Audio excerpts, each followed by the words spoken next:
escape piece is a half-breed.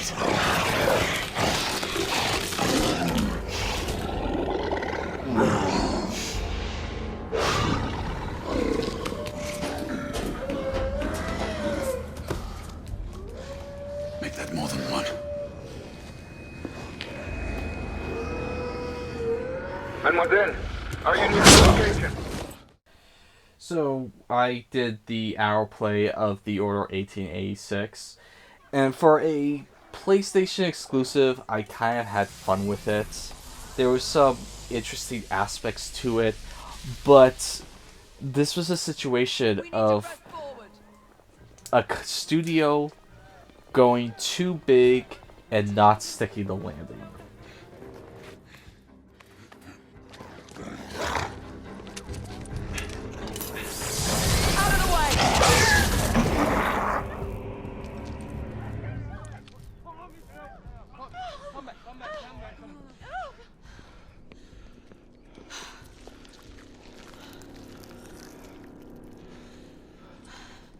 Everyone all right?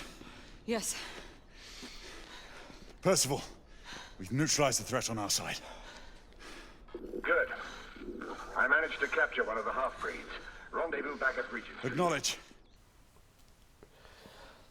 Now, what I mean by not sticking the landing, let's establish this right off the bat. I'm not saying that The Order 1886 is a bad game.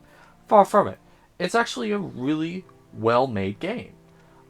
From the graphical quality to the audio work, the voice acting, the music, this is a visually stunning game. This thing looks like a PS5 game or Xbox Series X game. That is how gorgeous this thing is. And honestly, the story behind how they were able to get this game to look so good is kind of interesting. It has to do with the whole letterbox aspect ratio they did with the game, because they were able to cut out the top and bottom of the screens. They were able to focus that much more on the processing of just the screen in the middle, and so they're able to have extremely detailed textures and graphics without having to sacrifice frame rate at all. And so yeah, the game looks incredible, from the close-up items you can actually move around to the way light glistens off of metal. I mean, this thing is beautiful, but it feels overall like just a proof of concept. It feels like they really wanted to start a franchise with this game, and so they figured, hey, we're going to get a sequel, so we might as well just try and tease people into buying this so that we'll get a sequel. We call this sequel baiting. And yeah, the sequel baiting on this game is unbelievable. I mean, there is an insane amount of world building with this game, to the point that not a lot of it is explained. Like, case in point, you have King Arthur and Knights of the Round Table. They're actually part of this mythos. And you have something kind of like the Kingsmen, where every single member gets named after one of the Knights of the Round Table. And also, there's the Holy Grail, and they all have these little flasks around their necks that have water for the Holy Grail, so that when they get injured, they can take a swig and heal. And it's like, could we find out more about this? Nope. It's like, will we ever? If we get a second game. It's like, okay. Like, they do all of this story building that gets no backstory. Yes, there's a couple of notes and audio files you find throughout your playtime, but these are boring as freaking hell. I mean, good gosh. Like, I started listening to one, it's just like, click, I'm not listening. This is boring ass.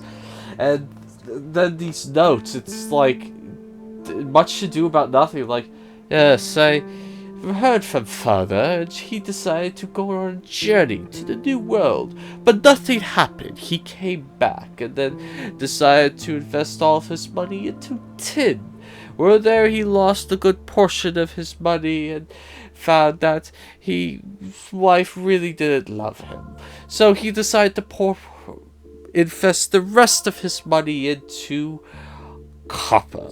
There he found a modicum of success, but it's just like, good freaking gosh, I don't care about any of this.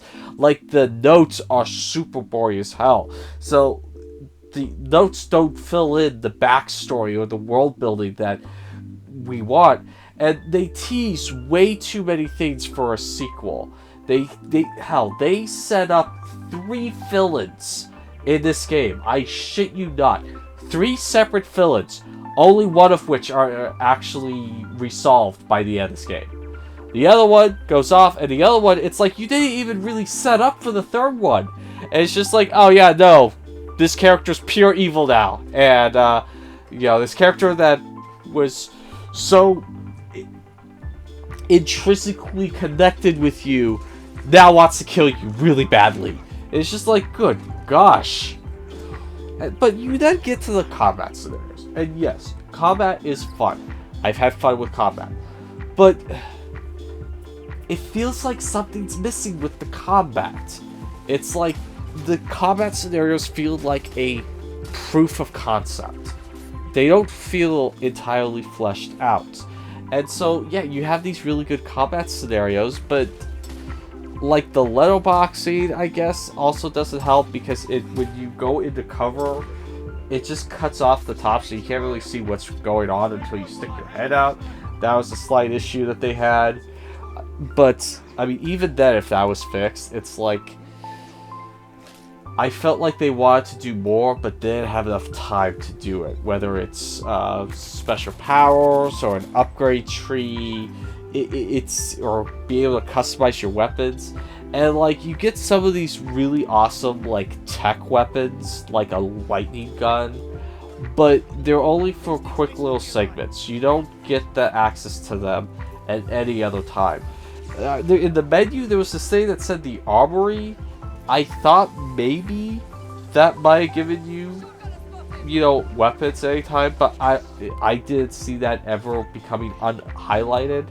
So it's like you can't really click on it. Now, what I really could not stand about this game were the stealth sections.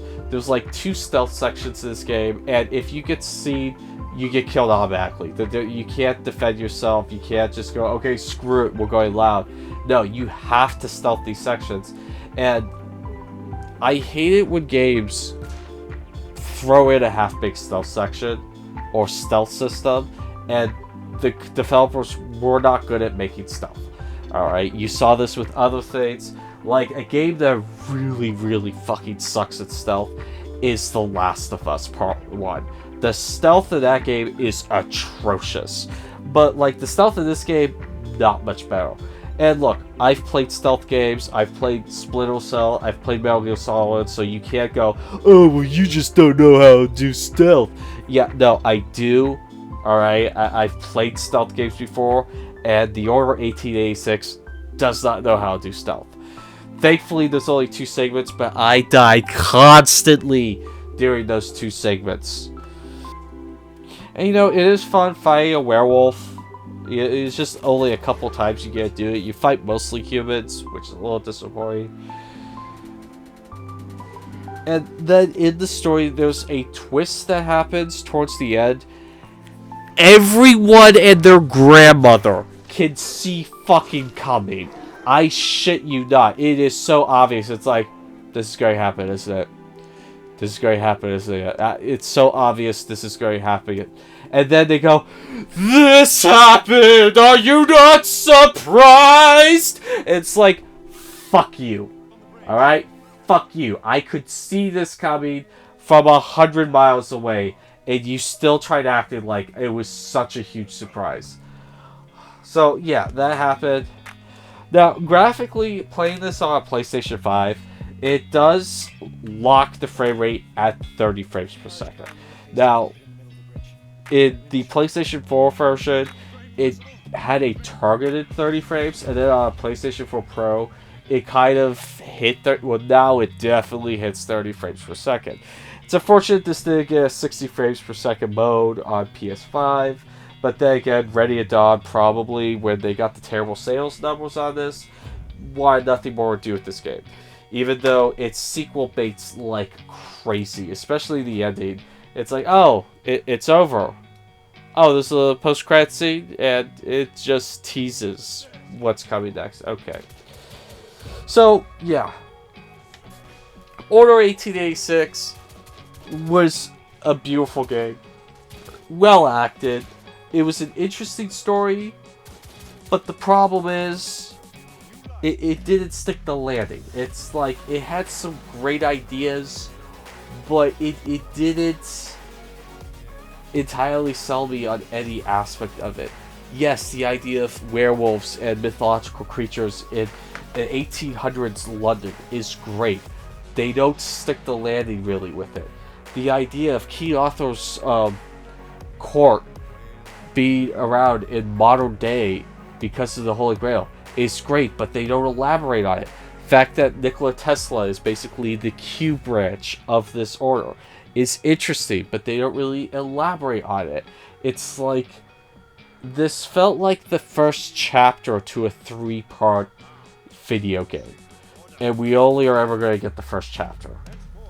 So that's kind of unfortunate. If you find it cheap enough, then yeah, absolutely pick it up. But if you're hoping for a complete story, you should keep looking elsewhere.